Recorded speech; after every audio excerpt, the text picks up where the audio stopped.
भारताने पहिल्यांदाच अफगाणिस्तानमधील तालिबानी सरकारसोबत चर्चा केली आहे। भारत पाकिस्तानची आणखी पाणी कोंडी करण्याची तयारीत आहे। पाकच्या खैबर पख्तूनख्वा प्रांतामध्ये जाणारं पाणी अफगाणिस्तान अडवणार आहे। तालिबाननं पहलगाम हल्ल्याचा निषेध केल्यानंतर भारताने देखील त्यांच्या भूमिकेचं स्वागत केलं होतं। पाकला घेरण्याची तयारी। भारत पहिल्यांदा तालिबानशी बोलला।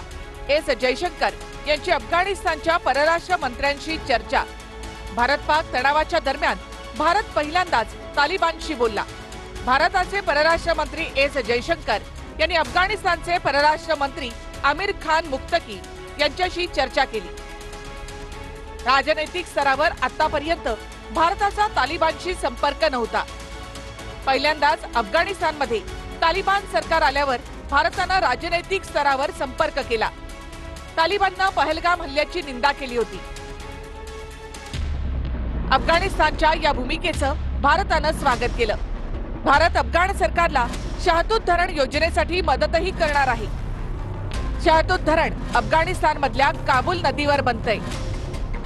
भारत शहतूत योजनेसाठी $236 मिलियन ची मदत अफगाणिस्तानला देणार आहे। काबूल नदीवर धरण बनल्यास या नदीचं पाणी पाकिस्तानमध्ये जाणार नाही।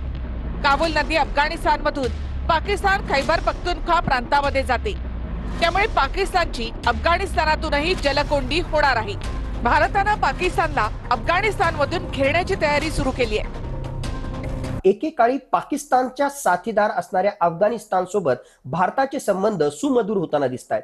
2021 नंतर पहिल्यांदाच भारताचे परराष्ट्र मंत्री डॉक्टर एस जयशंकर यांनी अफगाणिस्तानचे परराष्ट्र मंत्री मुत्ताकी यांच्याशी चर्चा केली आणि त्या माध्यमातून अफगाणिस्तानने स्पष्टपणे संदेश दिला की अफगाणिस्तान दहशतवादाविरुद्धच्या लढाईमध्ये भारताच्या सोबतीला आहे आणि याही पलीकडे जाऊन ज्या प्रकारे अपप्रचार केला जातोय, ज्या प्रकारे भारत आणि अफगाणिस्तान यांच्यामध्ये एक प्रकारे दरी निर्माण करण्याचा प्रयत्न केला जातोय, त्याला सुद्धा अफगाणिस्तानकडून विरोध केला गेला।